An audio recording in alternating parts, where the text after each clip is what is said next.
Well, hello, everyone. Thank you all for coming and taking your time out on this wonderful Monday afternoon or evening at this point. Yes. I'd like to welcome you to our first community meeting. We're hoping to have these kind of on an ongoing basis for different topics related to being involved in basically just everything that is our community, from volunteering to, such as this, being on a board, how to be allies, how to be a title holder, and a series of things. So as we go forward, if there's topics that you're interested in us pulling together some experts on, we're happy for you to have your feedback as well. To start off, I would like to just say we have some questions that are kind of pre-questions that our panelists are aware of. That was his talk about some experiences of being on boards. And then we want to give the opportunity, if you have any questions, for you to also be able to ask those questions as well. So there will be a question answer at the end, but if you want to put questions in the chat, you're welcome to, but we're going to hold those to the end so that we can get through kind of the program as designed. And so to start with, I'd like to start with our panelists' introductions. I'm Yolanda. I am the newest president of WSLO, and thank you.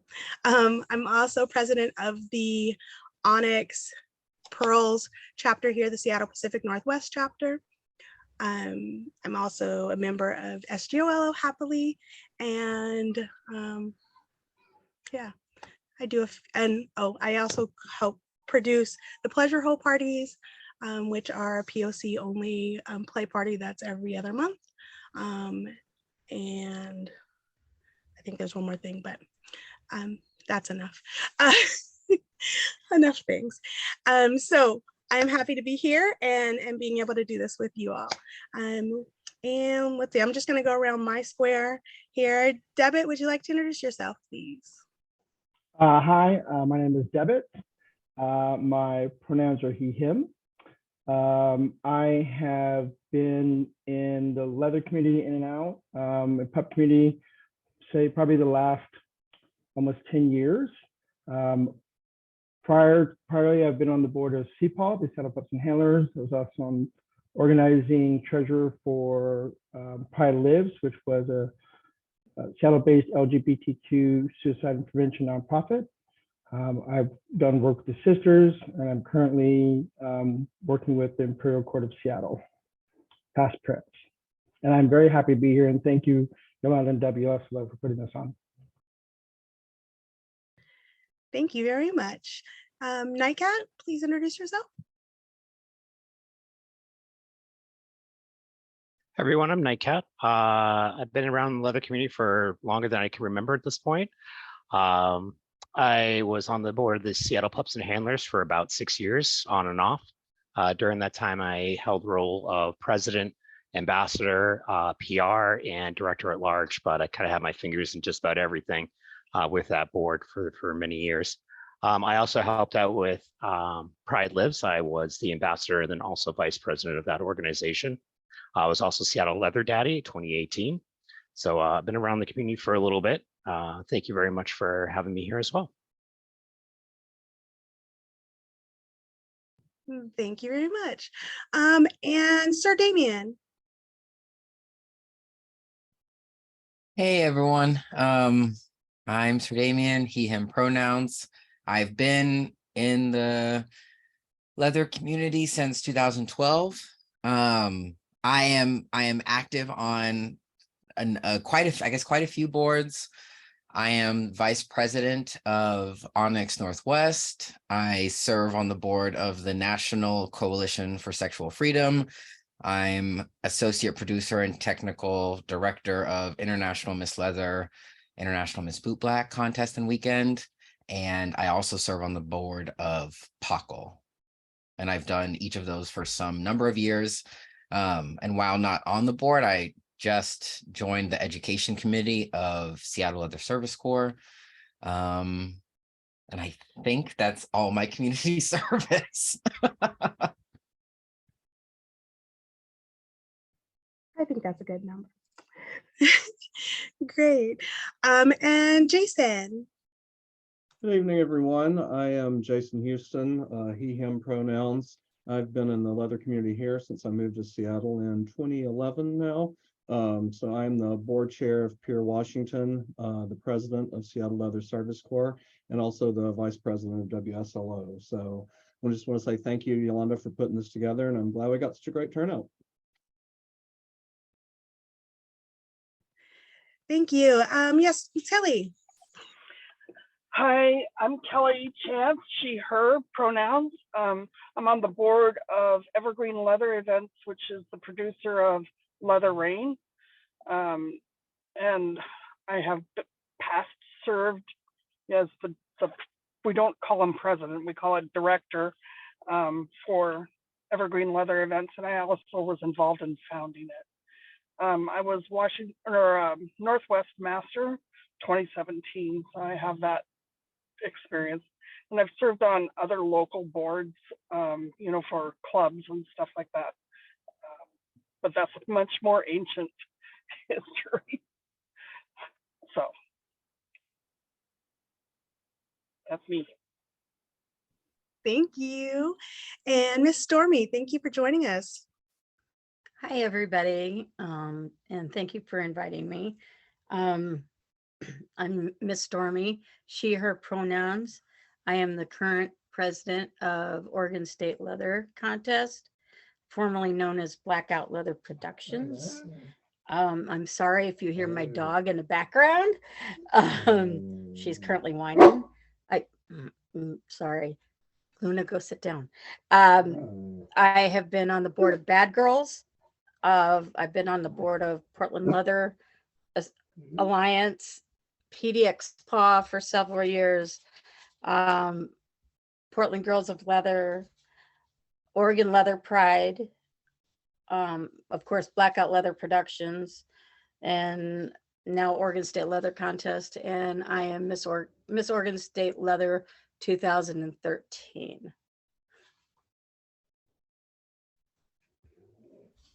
Well, thank you all for joining us. I'm so thankful that you all agreed to come on here and spend this evening with us. So I have a couple questions. So we've all had experience on boards in the past. What would you think would be the key thing to being a good board member if you were to join a new board? Volunteers first, and then you can go from there. If anybody has an answer, go ahead, Ms. Kelly. I'm playing with my mute button because of traffic. So my key thing is that these positions are about service, and they're not about accolades or power or any of those kinds of things. And I think the best board members need to remember they're in service to the community. Absolutely, absolutely. Anyone else? I would say, to kind of add on to what Kelly had said, that if you're going to go on a board of an organization, I would recommend watching that organization, see how the organization functions, see how the boards play each of their roles, and then have an idea of what role you want to play before you join the board. So if you're really strong in database and keeping track of data, then great, you can help with membership. If you can type really fast and you can make concise notes quickly and can extrapolate from recordings, you make an excellent secretary. So kind of know what you want to go into before you get involved with the board. Great. Jason? Yeah, I just want to second. Definitely agree with what Debit and Kelly said, but also I think integrity and commitment are both really important things because, like Kelly said, we're here to be in service to the community. So I think it's important to be there, to want to work, to want to show up, and to want to represent folks, and to make good decisions on their behalf. I think both those things are really important. Yeah, absolutely, absolutely. Go ahead, Mr. Damien. This background is weird. If I raise my hand, it disappears half the time. So I think, like, I guess I'm going to be real. It's about being willing to communicate, because sometimes in board meetings, it's not always fun, right? But you remember that you're there to do the work, and then you have to be willing to communicate your opinions, right, in a way that they'll be heard. Because I think when a board comes to a decision, it should be a diverse group of opinions that are coming together for the best decision for the community. So if your board is all thumbs up, everything's great, like there's no real dialogue about what's going on, or maybe what's going on in the community, then maybe it's time to find more of those opinions to bring to the table. So I think a good board member, it takes courage, right, to be able to come to the table and say your opinions, whether they're for yourself or the community, your constituents, right? Like whatever we call them, right? The community that we're here to represent. Yeah. Absolutely, absolutely. Go ahead, Nightcat. To piggyback on that, I totally 100% agree with Sir Damien just said. There is a requirement that majority of these positions are voted in by a community of members, and by that you have an obligation to be a voice of that membership. So, it is important to speak up during board meetings and not just kind of sit there and be like, well, I don't know, it seemed like everybody else's opinion was here. However, if you've been talking to people in your community and they have a voice, you need to voice that and be sometimes the unpopular opinion in a conversation. I think the other part that makes a really, really good board member is somebody who has really good time management and has the understanding that ahead of time that it is a lot of work. It does take quite a bit. And one, having the strength to do that, but also having the strength to say, I don't have the time to complete this. Speak up and say something so that maybe somebody else can pick it up and run with it instead of it just kind of falling wayside. Because when we don't do the work, it kind of hurts the entire community. Absolutely, absolutely. Thank you. Miss Stormy? I'll piggyback on everybody's piggybacks. One of the important things of being a board member is to be a good listener, because it's great to be able to communicate the things that you're looking for, but you also have to listen to what other people are giving you to work with. And sometimes it's not always that easy to be a good listener. Sometimes what they're saying isn't exactly what you would like to hear, but it's important to give them that voice. Absolutely, absolutely agreed. Can I just say, can I add something to that, to all this? Absolutely, So go ahead. we kind of got into the realm of communication, how we communicate, and the importance of how we communicate on the board. And I think an important part of that should be that everyone comes on behalf of the community or the people they talk to with principle before personalities, and that when you work with principles and why this is important, why this may not work, and not necessarily about what can make me famous or important, and just really do the job. I think that's where that communication comes in, and being able to differentiate principles versus personalities. Absolutely agreed completely. So from your experience, you've been on boards, what is kind of tying to that same question, and Sir Damien kind of touched on it a little bit, of being, what is an effective board? What is the structure of a board in being able to work effectively look like?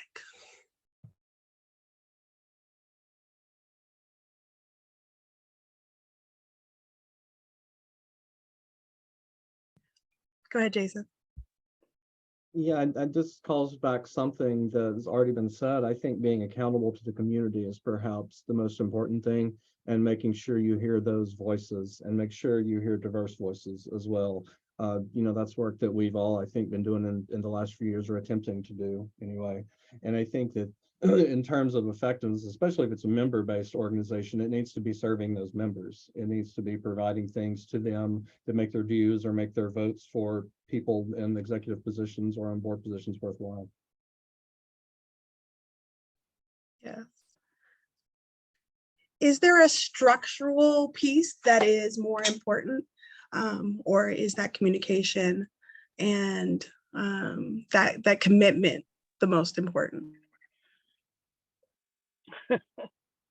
I'll go.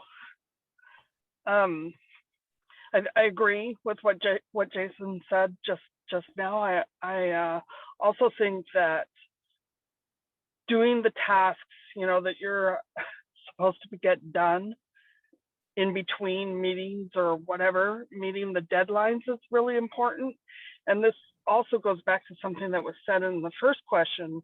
That also means that if you don't think you can get it done, speaking up, getting help sooner versus later is really important for the board to be effective. If it's not, if those things aren't happening, then things slide, and it kind of gets lackadaisical about trying to get the work. And I think that frustrates other board members and can create conflict. Go ahead, Nightcat. Not just conflict, but board burnout. If people aren't pulling their weight and you have like 3 or 4 on the board that are pretty much doing all of the work, they get burnt out real quick. And it's really, really difficult to make it through your full year, trying to stay up with the demands of the community if you don't have the backup help from your entire board.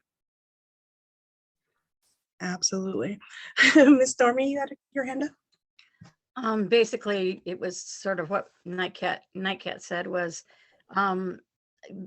being able to delegate who does what. And when somebody says, I just don't have the spoons to do it, finding a way to maybe disperse it through the entire board so you don't get as much board burnout, because that can be really difficult.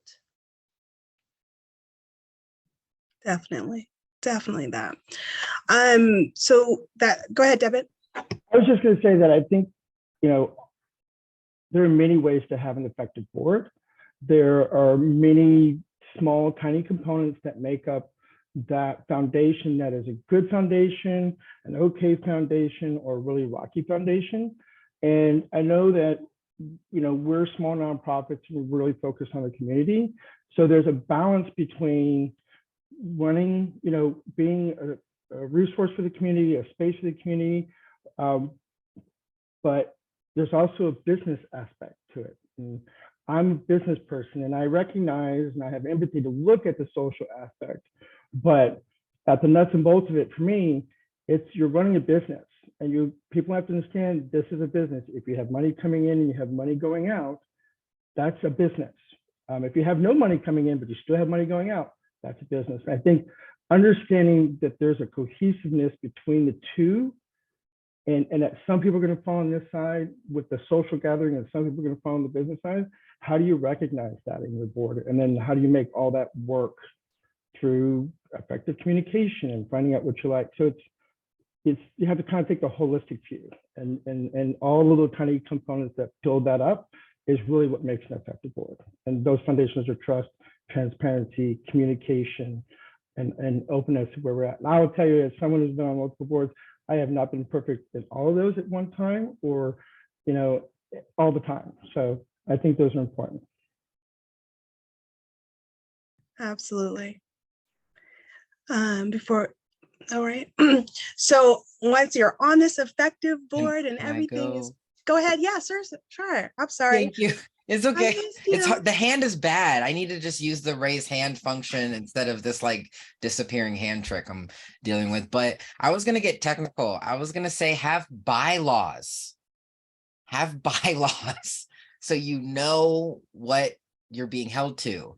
Have definitions of officer positions. So that way, you know what the secretary is supposed to do. You know what the vice president is. You know who the director is. You know what the treasurer does. I would also say have don't be afraid to talk about the values of the board, right? Because we're representing people and people have values. People are not just like numbers on a spreadsheet, right? So having conversations about what the board values, what the organization values, and then like, what is your response to conflict, right? What is your response to conflict inside of the board, inside of the club, community conflict? If anyone has been looking at the community, there's community conflict. You've seen certain boards or certain clubs make statements, right? That's a board having a meeting and coming up with a response and coming up with text, right? So some of these boards are fast acting in order to be active participants in the community. Jay just said in the comment, like mission statements. Yeah, your mission statement is just like your value statement. Know what you stand for and know what you're trying to accomplish. Absolutely. And my guess would be as well, as that board develops, that may change. As the community develops, as the landscape that we're working within changes, that what that mission is may change as well. Just like any other, a great business will have that that vision, that their value statement, their mission statement as well. So it works across the board for sure. We'll get back to the how do you address those conflicts part. But for now, let's go back to something that's a little bit easier. What is your favorite part of being part of a board? Nightcat. Oh, hands down, having a successful event. There is nothing about putting blood, sweat, and tears into an event that you spent months and months and months of painstaking work on and having it go off. Everybody's happy, having a good time. There is a high feeling you get at the end of that. That is, you cannot describe it. And that is why for years I've stayed on boards and I've gone back to being on boards. It's just because of that. It's such a great feeling. Absolutely. Best part. Miss Stormy, you had your hand up first. The ability to make positive change in the community.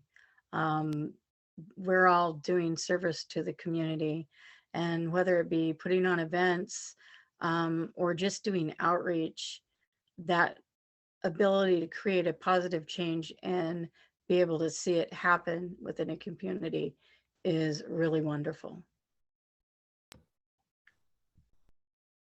Absolutely. Jason. Yeah, I think for me, it's the satisfaction of sort of giving back to a community that has given me so much. And I think it gives me sort of a personal satisfaction, maybe in a way, for me personally, at least, that my 9-to-5 job doesn't always do. I like it. It gives us a different outlet for maybe some of those same skills we might use in our jobs, but I think put them to a purpose that's very specific and very important to us. Absolutely. Miss Kelly? Yeah, I like everything that's been said, especially the first part from Nightcat about seeing the success. That's the coach, the soccer coach in me kind of relates to that, right? When somebody is successful, that makes me happy. The other part is that I have an opportunity to bring my vision to something. And help make something real that I dreamed of or imagined, and that process is also rewarding for me.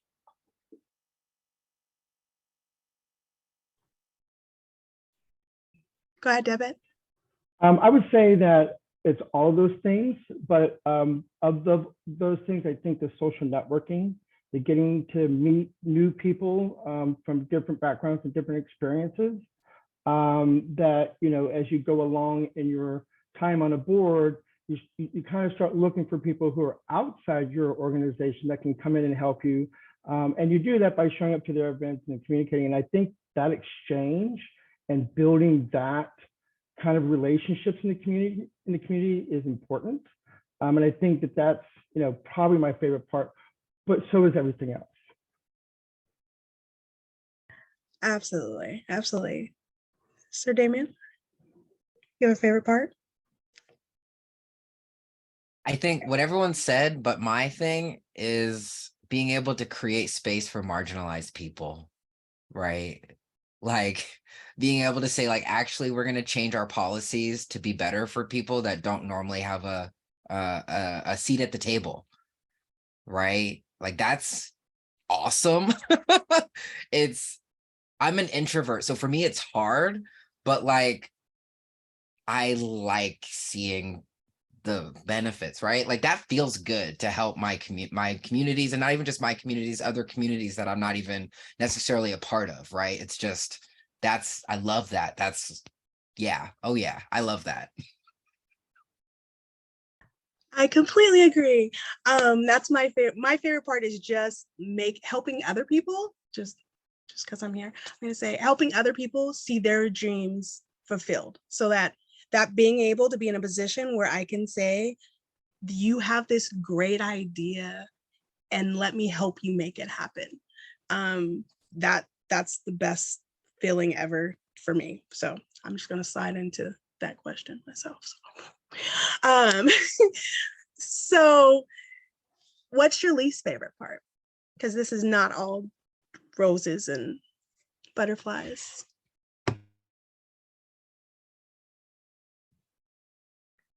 Come on.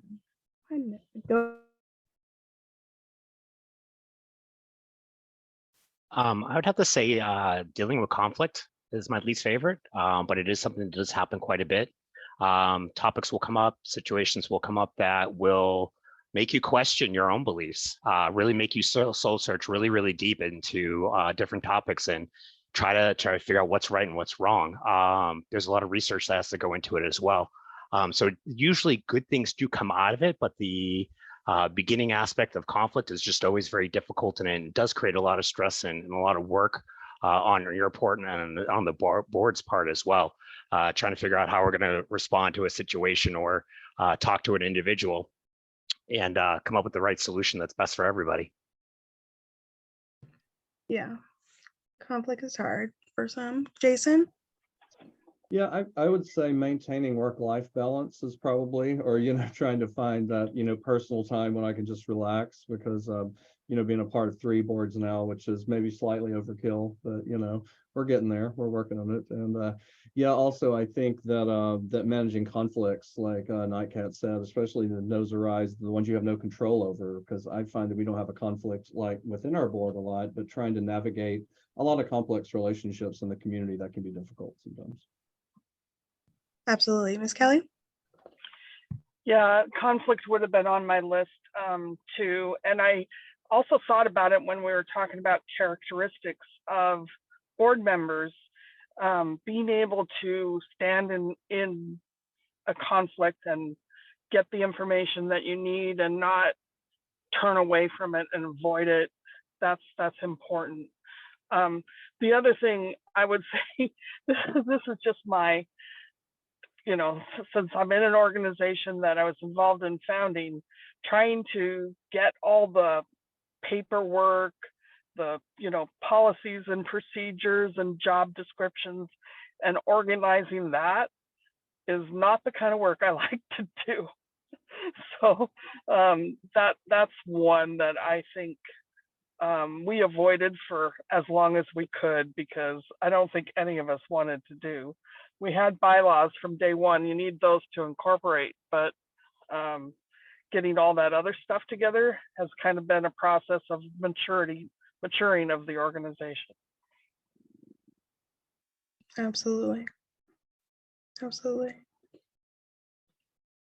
Damien? I was gonna say talking to people, because I'm an introvert, right?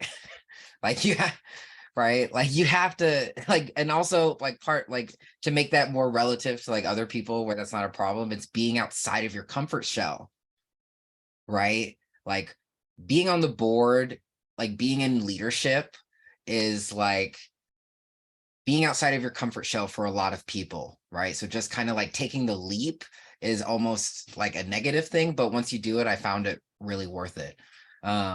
And then I would say, I would also echo the conflict, right? But if you have, that's why I said conflict resolution policy, right? If you have it in place ahead of time, before you have a conflict, then you know what to do and it makes it easier.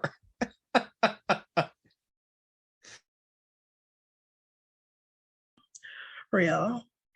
Go ahead, Miss Stormy.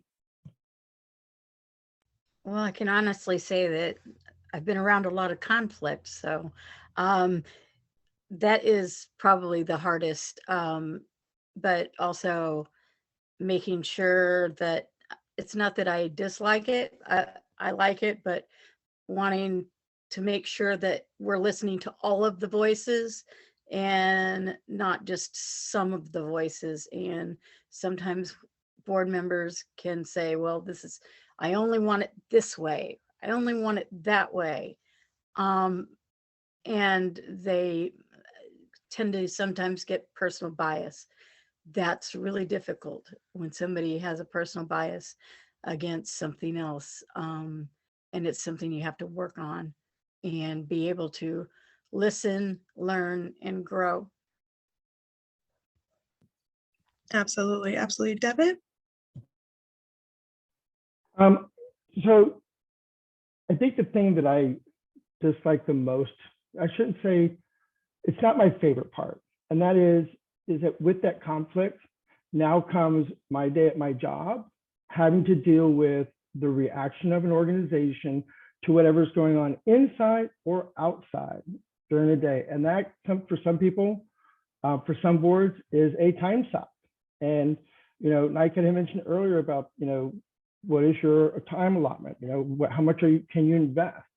Because yeah, there's the board part and there's the social part, but you have to deal with all the different ramifications and making sure how you proceed forward is the way that organization wants to proceed forward. Trying to take in all the voices of all the representatives on the boards who may hopefully represent the communities they serve.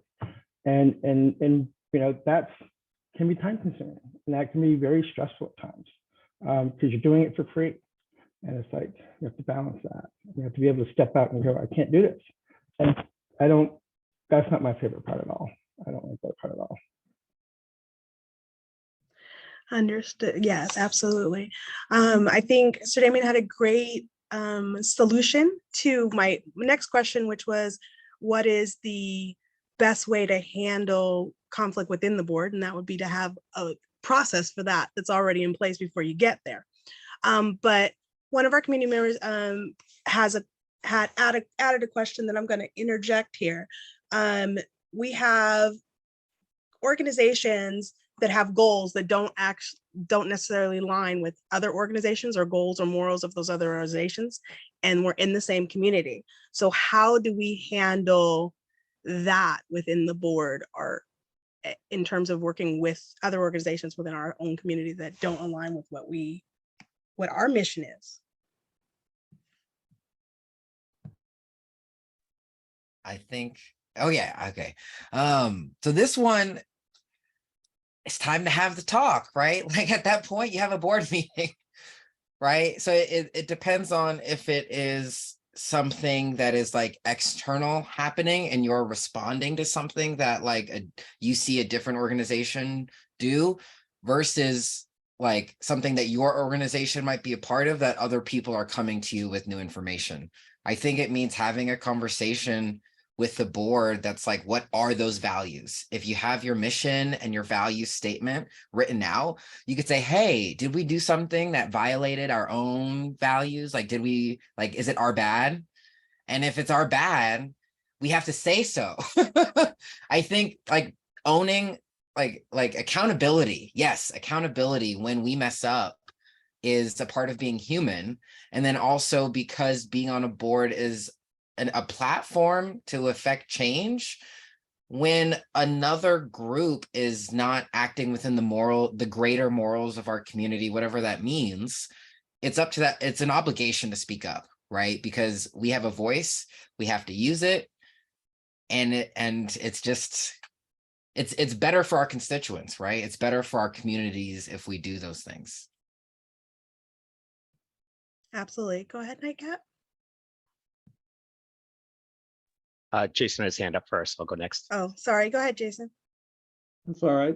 Yeah, I want to agree with Damien. I think it is entirely a question of values, recognizing what your values are as an organization and then living up to those. And that can mean uncomfortable conversations internally or externally, right? But the place to start there is from remembering like why you're doing this, the reasons behind it, like what are your values and what are you trying to serve? And that can make that can put you in positions that are uncomfortable, but where you still have to act sometimes. Absolutely.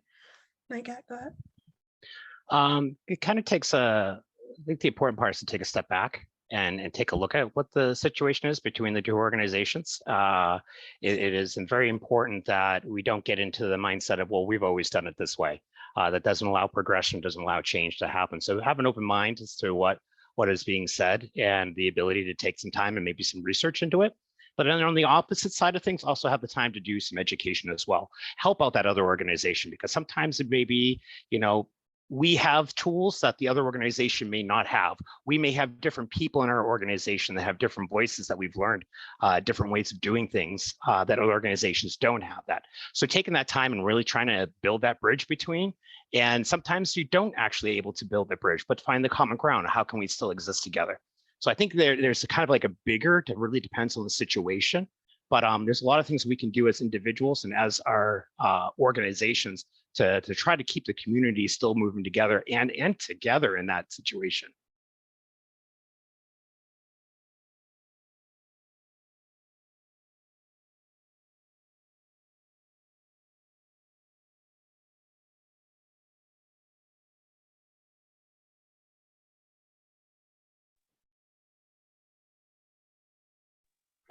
Yola, your volume isn't on. You're muted. Hey, this is Kelly here again. I really think that the idea of values is important. And I think about it in two different ways. Like if you have a relationship where you're cooperating or actually working together on something, it's critical that the values are in alignment with the group that I choose, right, to work with. And then the other things are situations where the group is external. I don't have any relationship with them. And then in those cases, I think it's important to understand, what happened, what's going on, what are we learning from this? Is it important to make a public statement about it or not? Depending on the magnitude of the situation and how closely we may be associated with the group that's having the issue. So anyway, if I'm working with them closely, definitely I want value alignment. I will unmute this time. Yeah, Debit?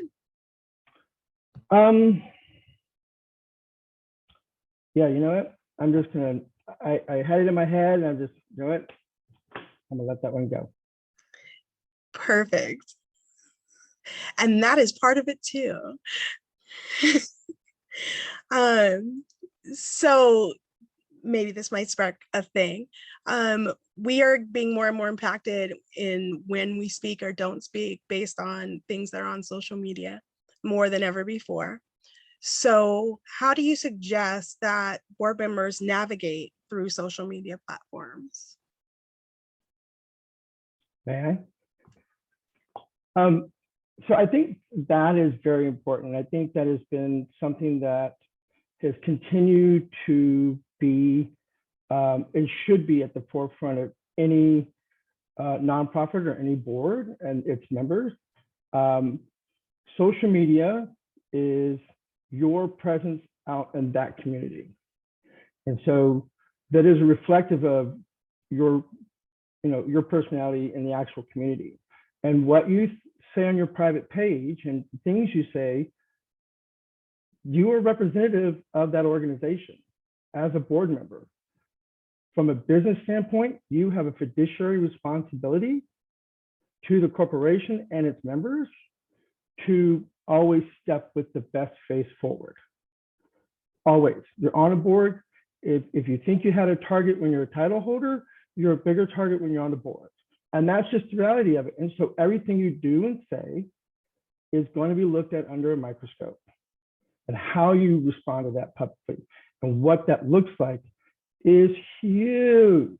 It's huge. I cannot express enough how important it is, how you say things and how you include or be transparent in your communications publicly speaks volumes either in the group or personally. Absolutely. Anyone?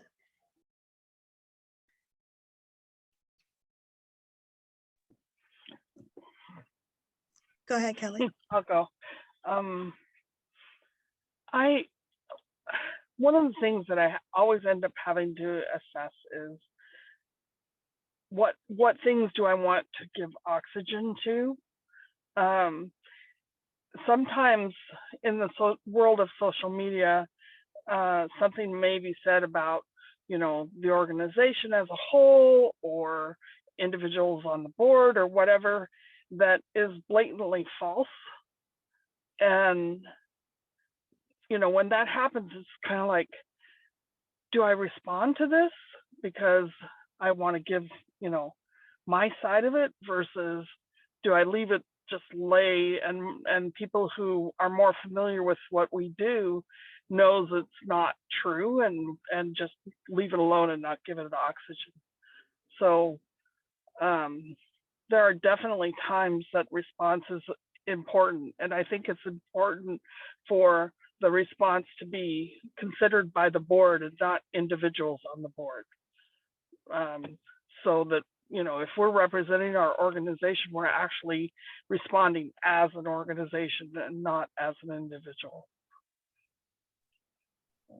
Agreed. Jason?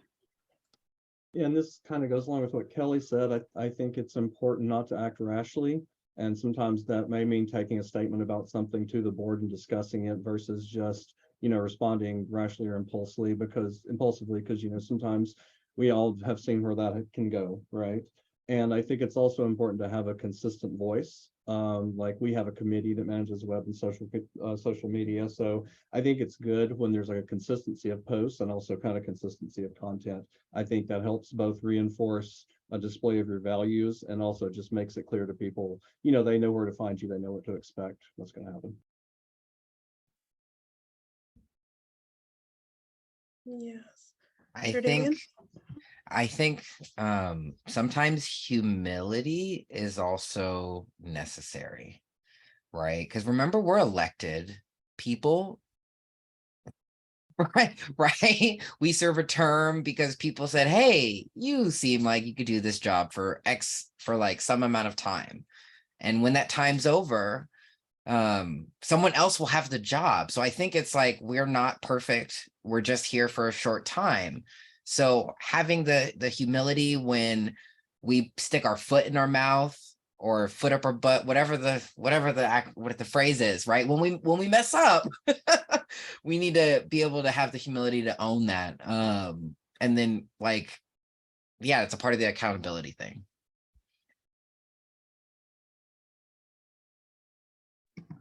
Absolutely. So how do we deal when there's things that are beyond what we should tolerate? And like there's times silence is a statement, whether we want it, whether we say something or we don't. So if we choose, if there's things happening and we don't say anything, that is saying something, just for explanation.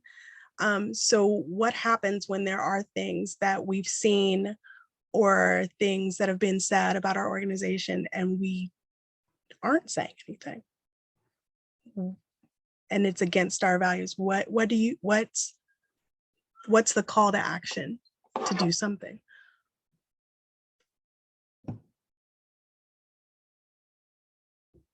I think it means reaching out to who's saying it, right?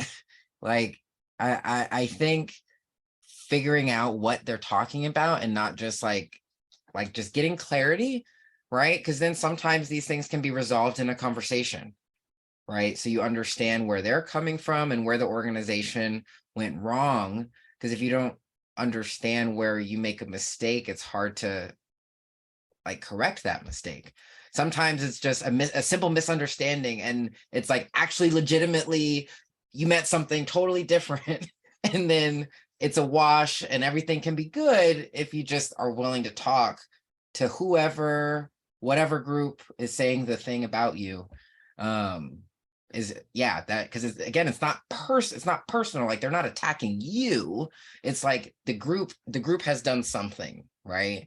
So yeah, talking to them is really important. Yes, communication, right? Go ahead, Nightcat.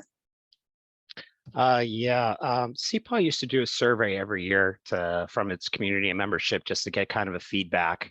And he used to have to sit down with the board and kind of prepare them for that results, because the end of the day, you could have 10 people say good things and one person say one bad thing, and that's all that's going to sit on you. It just sits there nice and hard and sits down. A lot of times people don't say thank you either. And so a lot of times what you do get are the issues and I don't want to say complaints, but concerns of the community. I always try to teach my board and kind of talk to the board members about find the nugget. What is the thing that's in between? There could be a lot of negativity, even some name calling or some pretty rash words. Find the nugget. What is causing it? And is that an easy fix? A lot of times it actually really is. And then reach out to the people and talk to them, kind of as Damien had said. But getting negative feedback is always difficult for a board member and to kind of to sift through that, because we're trying to do our best. We're trying to help out. We're all volunteers in this. And so there is kind of a knee-jerk reaction of, well, they're wrong. Well, what did they know? And that's not the case. They're still members of the community. So we have like an obligation to hear them out at least and sit down and try talking to them. Maybe there is a solution. Absolutely. And usually, even if there's not a solution, there's suggestions for improvement. Right. So Debit. I think part of that, and I'm gonna see if I can keep this all in track, is that whenever it occurs, the person or the board is open to hearing that negative feedback. And like, Nightcat says, what is the nugget? Okay, great. Now you know the nugget. What are you going to do with it? What changes are you going to put in or address versus being silent? Because in my personal life, if I don't like something, I don't have to do it. I don't have to be, if I don't like where this is going with this organization or this organization, I just don't have to participate. On a board, you don't have that luxury. So you kind of have to, look at the nugget and go, okay, what are we going to do as a board? Does this need to be addressed? Do we need to say something? Do we need to change the way we're going to say this? We're going to take us in a whole different direction, and being open to that and hearing that and then doing something about it. And if that's being accountable, be accountable. If that's being transparent, be transparent. But do something with that information once you have it, or not. Or not. But either way, it's doing something, right? I think that as we are moving forward with all the things that we're trying to accomplish, not just with WSLO, but I know with Oregon State as well, in moving our community forward and acknowledging some of our pitfalls, all of us being open to listening and to really hearing where the concerns are coming from are the only way that we can address like what we've done or what we can do to make things better and make sure that people feel welcome and open to come to us when there is a problem and a situation. Because if we don't respond or we don't acknowledge whatever experience they had, they're not going to come to the organization. They're no longer going to be part. And then you're losing a subset of your community. And so that's also very important for us to make sure that we're hearing everyone. So let's see, I only had one additional question, and that is, what happens when you are on a board and there are board members that are not matching the conduct and the organizational standards that have been set and are not doing what you put out in this mission and in your bylaws? What is the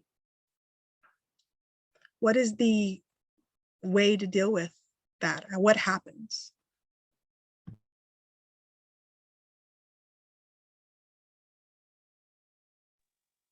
I'm gonna jump in and just say, I think that needs to be addressed in the bylaws. You know, what does it mean to remove a board member? And under what circumstances would that happen is something that should be in the bylaws. So, you know, if you've got it there and you need to use it, I haven't had the occasion where I needed to use it, so I don't have any direct experience with that, but it is specified in our bylaws what that looks like. Very cool. Jason first, then Miss Stormy. Yeah, agreed. It's very important for that to be defined in the bylaws. There has to be a process for that. I would say it starts with, you know, communication with that person, as has been mentioned by a couple of other people. Some things can be, if they can't be worked out with a conversation, if they can't be worked out with communicating with that person, if there's no possibility to move forward, then you do have to be willing to use like your bylaws provision to remove a board member. I have been part of a board that did that once, you know, and I felt like not only out of respect to everyone else who was on that board and the community we were serving, but also that person, you know, if they're not able or willing to do the work, or if there is a problem that can't be resolved, then I think we have to be able to use that process, even if we don't really want to. And I think to second that, if you do have to remove someone, you should not do so like behind closed doors and just like send a text and say, hey, you're out. Right? Like, you've been working with this person for some number of hours. You should really call a meeting and like Zoom to Zoom or face to face, like explain what's going on.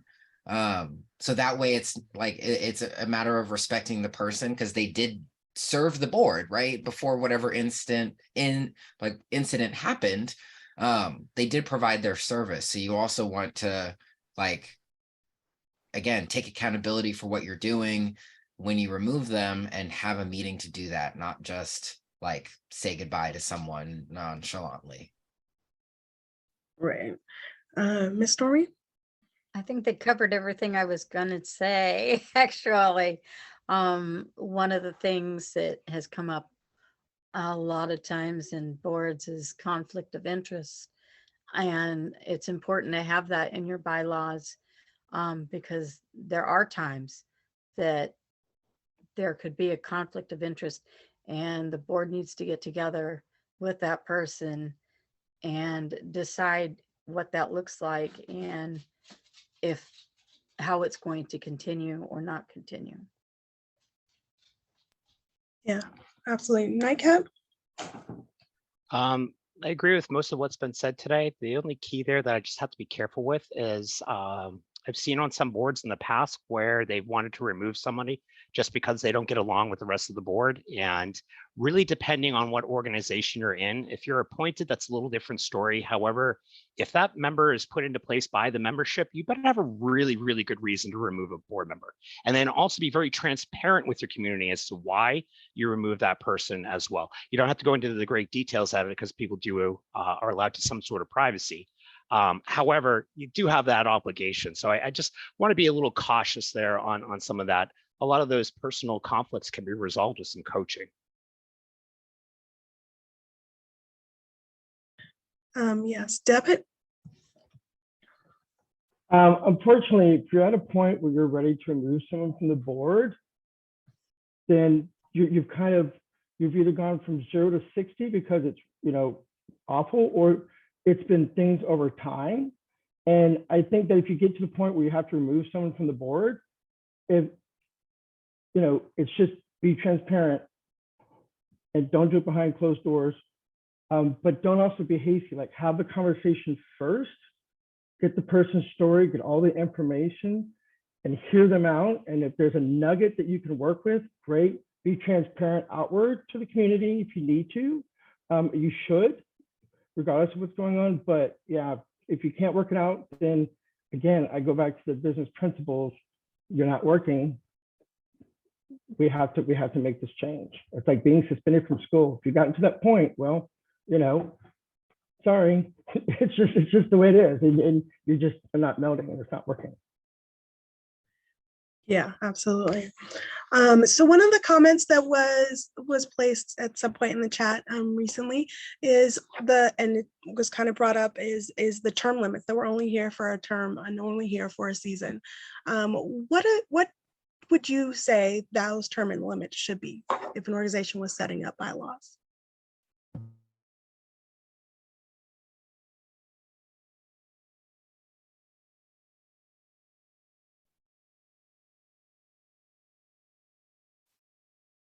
Man.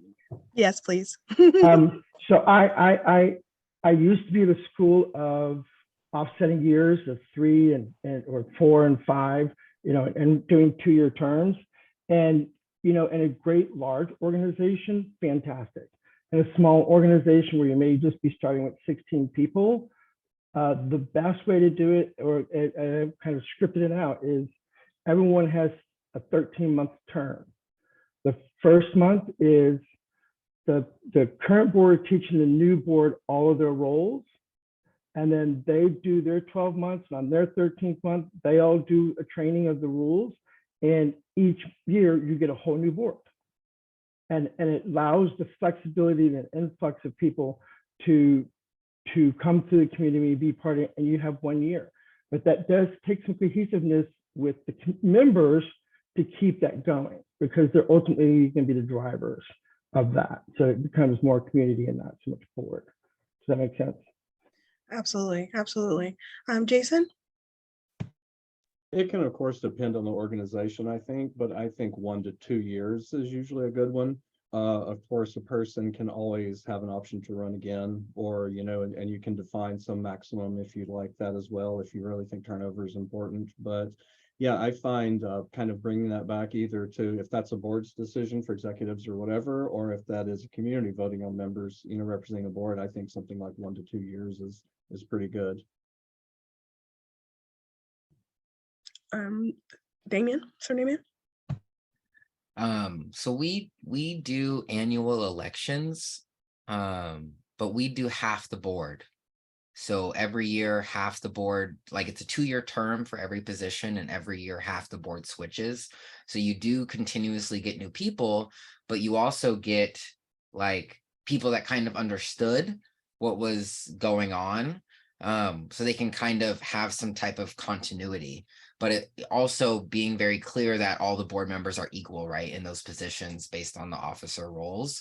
But it also allows like people that might be brand new, right? Or they're like, hey, I just joined and I'm interested in joining the board. It allows brand new people to kind of like get into the groove of things. And I think with 2 years, if you're a working board, a 2-year plan is a good thing to have, because you can make a lot of change in 2 years. I think 1 year is done quicker than you know.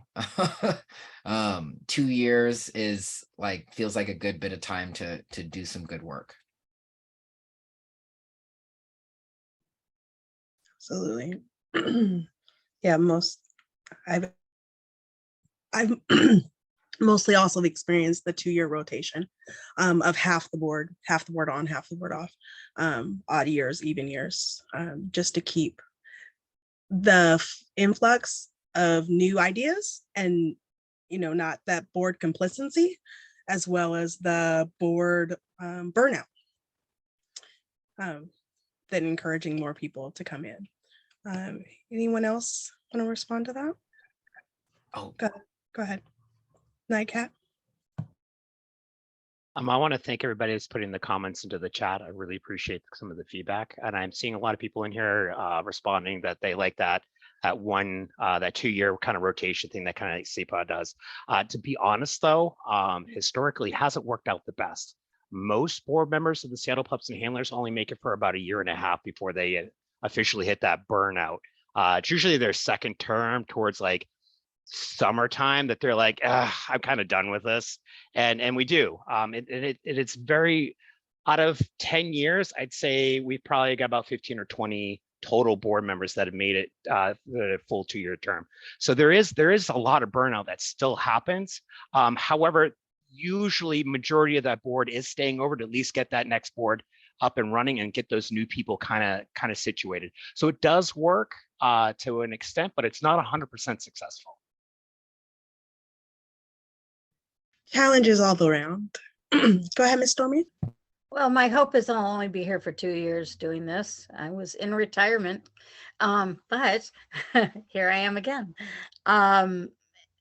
Sometimes the hard thing is finding people that are willing to come back to come to a board.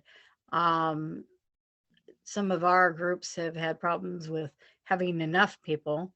So therefore, when it comes 2 years, somebody else doesn't want to take that role. And sometimes what happens is the same people end up having to move on to the same role or completely lose the organization. And, you know, and that's unfortunate when that happens. And I was there when most of the board stepped down from Oregon State Leather Contest.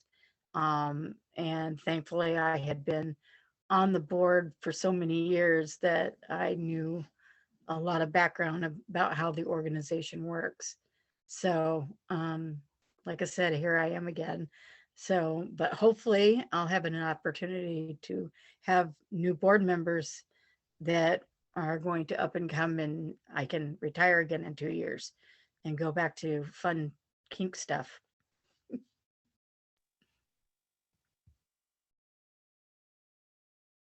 Wonderful. Fun kink stuff is definitely a good way to eliminate burnout. So some questions, I'm kind of going through questions that are coming through the chat. So question of, should board members have a commitment to recruitment and serving the future members and subsets that are not currently represented in our current member base?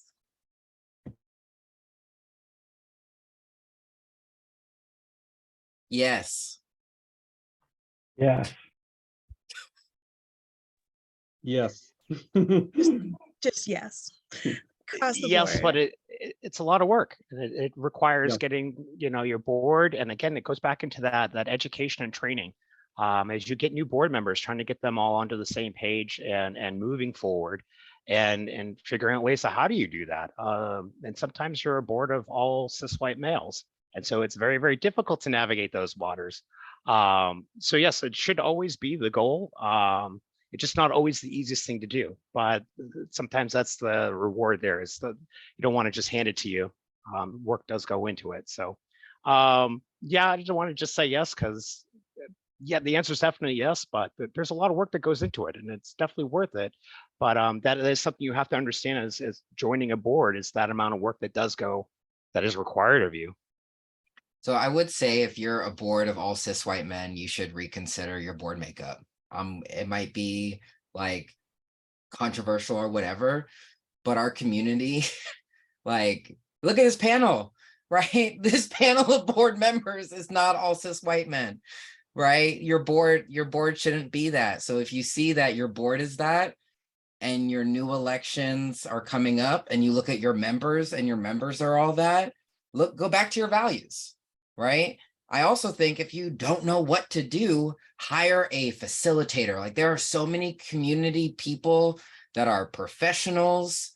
Pay them to come and teach you about how to do the thing.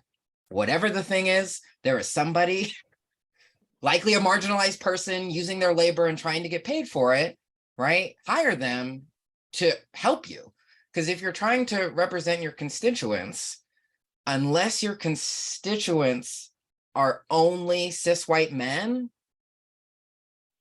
then you have to be more diverse than that, right? And it is hard, but that's why we show up to join the board, to do hard work, to lead our community. I am not saying it's easy. It is ugly sometimes. It is fighting sometimes.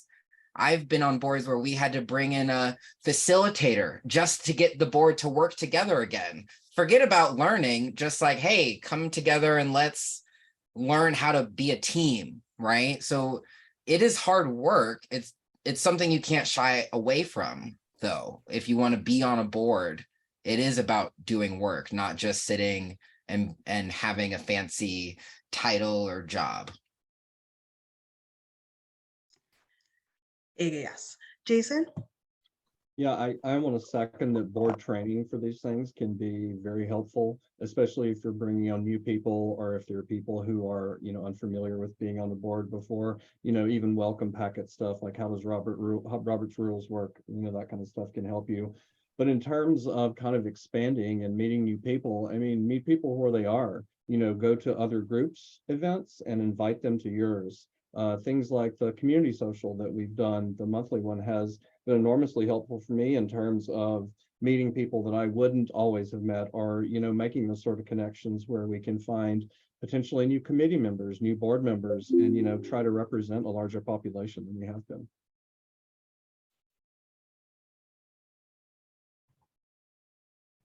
Debit? And I think I'm just going to tack onto this, just go right ahead. I think part of that is that, so most of the nonprofits I work with are social entities. So when I go out, I don't go out just to talk to people that look like me. I want to go out and I want to talk to everyone that's there, and everyone that's there, at these large social gatherings, hopefully don't look like me.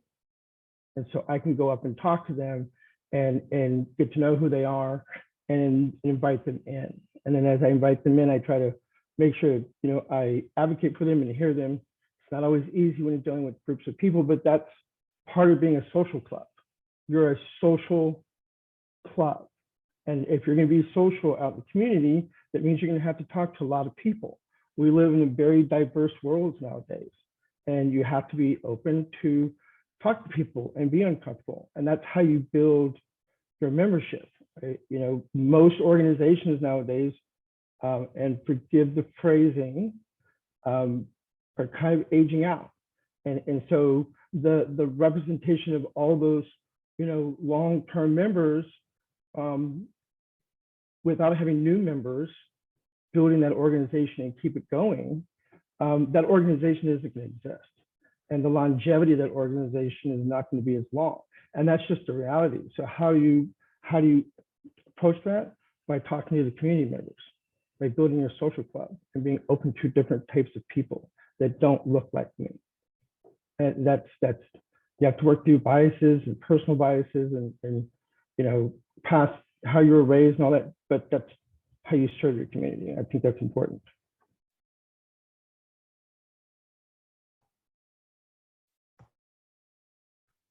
Absolutely. So is there a best way to reach out other than in the social construct, to make sure that not only if you're a board that has, you are only seeing that you don't have all the subsets of the community that are part of your community, how you reach out beyond what you have contact to. But if you do have a large population, but you're not getting people to step up, like step into those roles, how do you encourage that as well?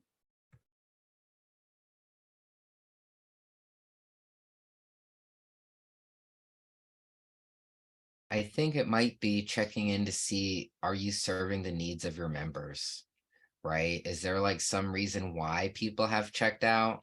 Is it like, what year are we in? 2023? We're still in a pandemic, right? So if your organization, you see your membership drop off for 2 to 3 years, it's also we're people too. So thinking about, what type of stuff is going on with your membership that might have made them drop off. And then also asking them to see what they would like to see to come back into the fold, so to speak, if you see people not participating. Nightcat? It's amazing how much a little nudge goes a long way. Specifically reaching out to individuals saying, hey, I think you make a great candidate for the board. That goes a long way. We always have to do, we call it recruitment when it comes time for elections, and start talking to the individuals within our community. Because at one point in time, I was this little kid that joined the board of CPAW, didn't know anything I was doing, had a great first year. And the next thing I know, Daddy Jeff has tapped me on the shoulder saying, you should be president next year. I would have never, ever gone for that. So it really having some self-worth. A lot of people don't feel like they can represent the community. And so just hearing that from another person does help out quite a bit.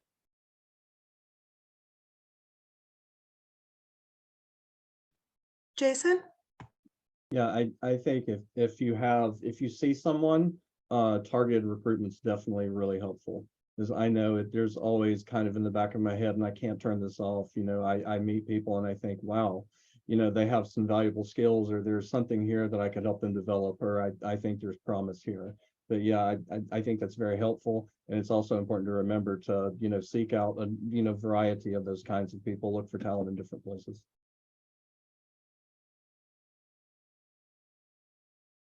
I think an important thing is don't be afraid to set up mentorship, right? Like if someone doesn't already like you don't already see them and they might not already have the skills, but they're like eager, say, hey, learn about this, come be a deputy, right? I also not looking in the same places for leadership. I'd say introverts can lead too, right? It's the quiet person in the corner has an opinion too. Yeah, that's what I got, I think.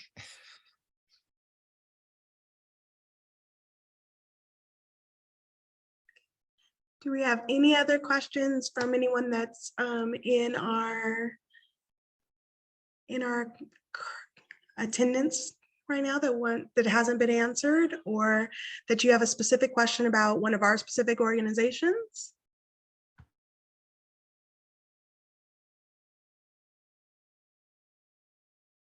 Hi, I have a question. Go ahead. So is it your responsibility as a board member to represent more than your current board and organization?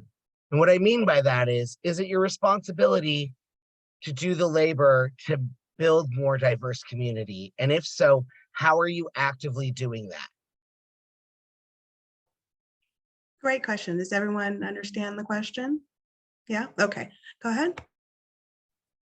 I would say yes, it is the board's job to like represent the board representing itself. Like that's a conflict of interest, because then it becomes like a little like insular like cycle of just like self-talk, right? So you really have to make sure that you're staying in tune, not only with your membership, but also your community, like your full community. Like for example, in Onyx, we don't just represent Onyx members, we represent all BIPOC leather folks, right? So for Seattle, I would love everybody to be a member of Onyx, but I am more important, like it is more important to me that BIPOC folks know they belong in the leather community. So like within Onyx, the best thing for the community might not be the best thing for Onyx. And I think that's okay, because our mission is to support the community, right? And that might not just be the people in the board, that might not just be the current members. And thinking about the longevity of an organization, Onyx is a 25-year organization. I think when the organization came up 25 years ago, the stuff we're talking about now was not in their forefront, but an organization, in order to last that long and be active, you have to continue to grow and change and think about the future and think about people whose voices you haven't heard yet. So if you don't know where to start, find liaisons, right? Like find someone who you know is already part of the group that might be a part of a group you're trying to reach out to.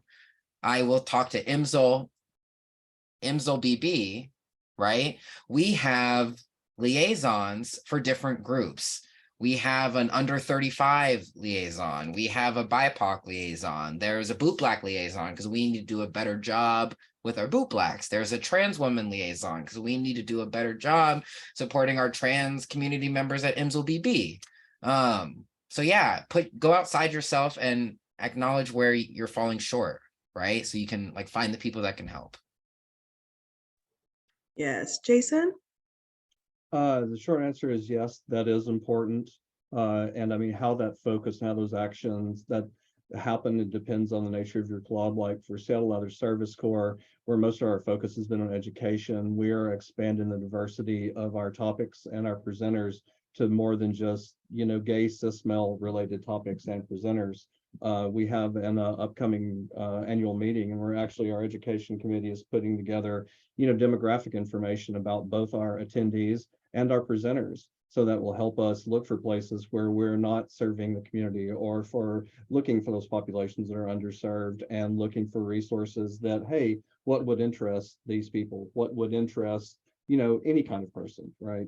But I think we have to have those interests in mind and to sort of gather that data and look at it.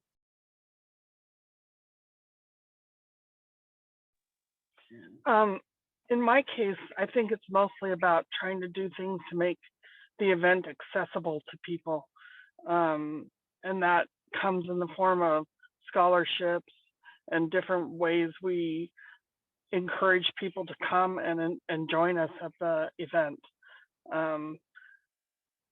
Keeping prices low, things like that really are important to make events in particular accessible.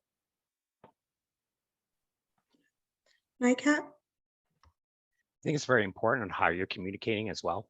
How are you getting your information out there, and how's it being perceived? What terms are you using? What's on your posters? What images are you using? A lot of that kind of comes into play. You know, if you're using posters with just little skinny white guys on it, well, that's pretty much all you're going to be welcoming into your group.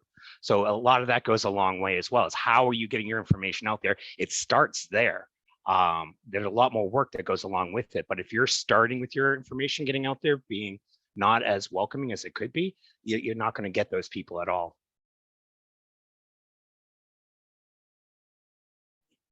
How do people know that your organization is looking for people that look like them if nothing you put out says that they are welcome? So any other questions, thoughts, comments before we kind of wrap up here? Okay. So it says, how about utilizing the labor of exclusivity, or the most marginalized communities? So if you're just interpreting, I hope I can do this well, but if you can.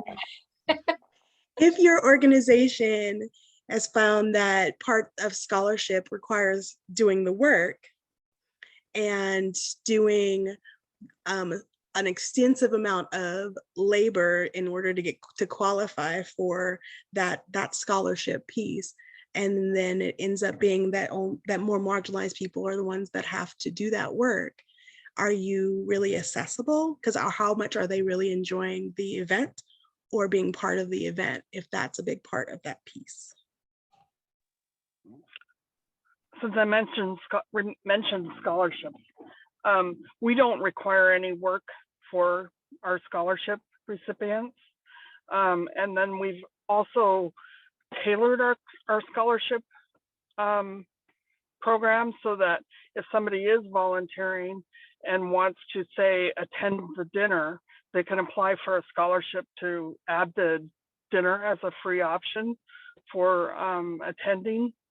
So, and then we just had a discussion at the board meeting last night about this, about volunteering not being something that keeps people from enjoying the event. Like, we don't want the volunteers to have to work more than a certain amount of time, because we want them to be able to attend and enjoy the event. We also give access to our speaker meal breakfast on Sunday to the volunteers. So, we're really trying to make that not burdensome and give them a lot of what we have to offer as an event.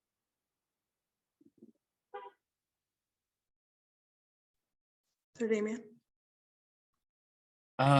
So we recently made volunteering for everybody. So for MSLBB, if you're going to attend, there's mandatory volunteering. So that way everyone in the community can share that labor.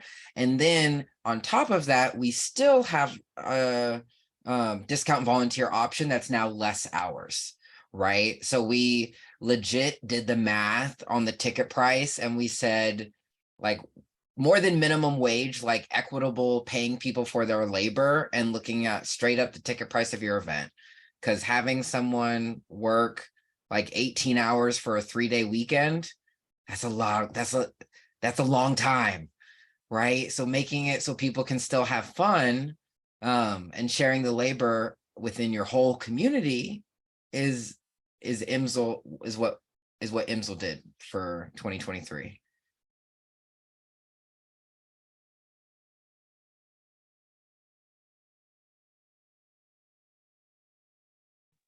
Wonderful. Debit, go ahead. I was just going to say that, and if I really like that idea of, oh well, everyone has to volunteer, everyone should have to do that, because then everyone does kind of chip in.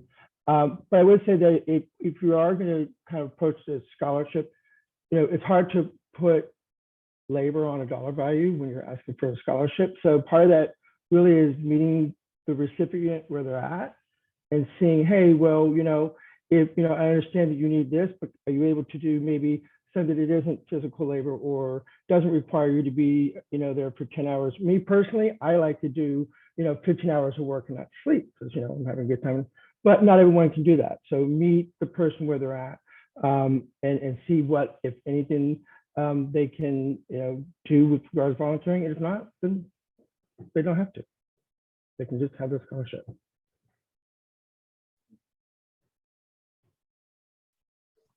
Yes, definitely. Scholarships can be very important, and having to work can put a pressure. I know people that have had to work for events in order to attend, and then they really get nothing out of the event because they're tired from the working part or from over socializing, where when attending an event, you might not have to do that socializing piece. So it's definitely great to be able to tailor some of that to what is needed, and having everybody help makes less work all the way around also. So do we have any other questions? Go ahead, Nightcat. I just want to say this has been great. I've already picked up a couple of notes from today. I never really thought of the whole aspect of everybody volunteers, and that's such a great way of doing it. So that's taking notes on that. That's amazing. How CPA handles their scholarship is you can request your scholarship for an event, but you don't have to work that event. You have the option of, hey, I really just want to go and have fun. Can I volunteer at a different event? That could be just at our socials, helping set up, putting up the mats for when it comes to moshing time. So CPA's got like options there that kind of help out with that a little bit. So you're not all burnt out, or you may have other talents. Like, I don't want to sit at a door doing this, but I have like web development talent. Can I just offer you some help there? So there's a lot of options and different ways of doing it. Absolutely, absolutely. So does anyone on our panel have any upcoming things that you want to share with our attendees that they need to know is happening with your organization? So I just got really excited. IMSL BB, April 20th through 23rd, New Jersey, full hotel takeover. That means nudity, play everywhere. We're going to have pool classes. The gym is going to be a dungeon. It's going to be a lot of fun. It is open to all genders, right? It like whatever your gender, IMSL BB is for you. So please come, enjoy. See you in April. Wonderful. Anyone else? I'm also working on Northwest Leather Celebration. I'm not on the board there, but I am working on it. And look for registration to open in the next week or so. The event is in August, but registration is opening very soon. Wonderful. Nightcat? Jason has his hand up first. Sorry, Jason. just always want to overlook me, Yolanda. Yeah, I just want to say SLSC is still working our classes for the rest of the year. We'll have some stuff in February. Please check our website at seattleleather.org. Pier Seattle, sorry, has an open house next Monday, February 6th, if anyone would like to stop by. And I'll let our Madam President there handle a little plug for Leather Pride Week because we're not too far out.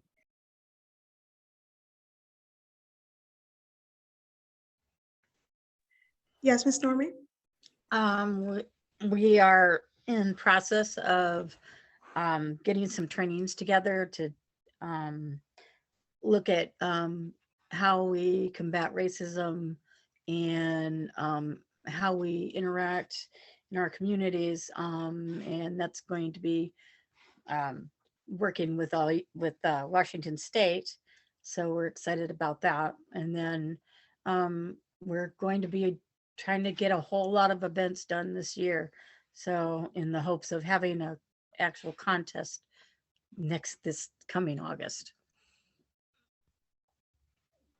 Absolutely. Look forward to that. Nightcat? Yeah, Seattle Pups and Handlers is very happy to be bringing back Camp K9 this year. After a hiatus for about 3-4 years now. We do have a campground called Elk Camp down in Mineral, Washington. We're super, super excited. The whole campsite will 100% be ours. So that will be the last weekend of August 24th, 25th, 26th, and I think 27th. It's Thursday through Sunday. We'll be having ticket sales. We'll be going out here probably within round about April-ish. So we'll have some advertisements that'll be going out shortly for that. Wonderful. And Debit? Hi, I'm a student. I go to school full time. I don't do events. Just kidding. So February 12th is going to be a voting for the Seattle residents for Coronation 51. That's at Ray Gun Lounge. So it's open to people who are 18 and older. That's from 11 to 2. And then later on in the evening will be the Coronation in Town show at the Unicorn. I believe it's doors at 5, show at 6. And then there's events all week of that week for Coronation. You can find out more information at imperialcourtofseattle.org, or you can go to their Facebook page at Imperial Court of Seattle. And yes, I'm still a full-time student.